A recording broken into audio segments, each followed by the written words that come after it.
Salut, aujourd'hui c'est enfin dimanche et je vous propose comme tous les dimanches de retrouver le petit quiz que je vous ai proposé mercredi dernier. Bravo à ceux et à celles qui ont répondu la bonne chaîne de caractères en premier, vos pseudos sont affichés ici dans la description, sinon merci à tous et à toutes pour votre participation bien entendu. Pour rappel, le quiz de ce mercredi était centré sur la cellule et encore une fois, oui vous avez raison, je me suis un peu lâché sur la difficulté. Mais bon, si vous aviez au préalable regardé la capsule médicale sur le sujet comme je vous l'avais suggéré, vous avez dû vous en sortir, non ? Comme d'habitude, je vous déconseille de regarder cette vidéo avant d'avoir fait vous-même le quiz de ce mercredi. Je vous place le lien ici. Allez le faire, ça vaut le coup, ça dure 3-4 minutes, c'est vraiment rapide. Puis venez ici, on parle des réponses. Allez, c'est parti pour la correction. Première question. Quelle est la taille moyenne d'une cellule? Réponse A, entre 1 et 10 microns. Réponse B, entre 10 et 100 microns. Réponse C, entre 100 et 1000 microns. Réponse D, plus de 1000 microns. Une cellule fait en moyenne entre 10 et 100 microns. Dans la capsule médicale, je vous disais que si on aligne 10 cellules les unes après les autres, on forme un petit trait d'environ 1 mm de longueur. Réponse B donc. Deuxième question. Après la taille, le nombre. De combien de cellules est composé le corps humain? Réponse A, entre 1 et 10 millions. Réponse B, entre 100 millions et 1 milliard. Réponse C, entre 10 milliards et 100 milliards. Réponse D, entre 10 000 milliards et 100 000 milliards.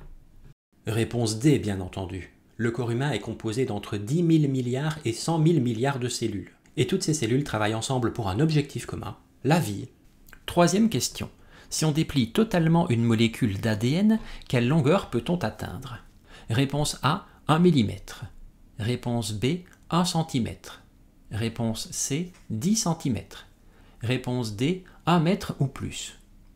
Oui, ça paraît fou comme ça, mais c'est bien la réponse D. Et cette énorme molécule parvient à rentrer dans le noyau de la cellule qui fait environ 1 millième de millimètre. Oui, il faut une sacrée logistique pour replier tout ça efficacement, vous trouvez pas? Quatrième question. Vous avez déjà entendu parler des ribosomes, mais quel est leur rôle? Réponse A, la production des protéines à partir des acides aminés. Réponse B, l'envoi des molécules vers l'extérieur de la cellule. Réponse C, la destruction des molécules qui proviennent de l'extérieur du corps. Réponse D, la production des globules blancs. Les ribosomes assemblent les différents acides aminés pour former des protéines en se basant sur les ARN messagers qu'ils reçoivent de la part du noyau. Oui, donc c'était la réponse A. Cinquième question. Qu'est-ce qui différencie l'ARN de l'ADN?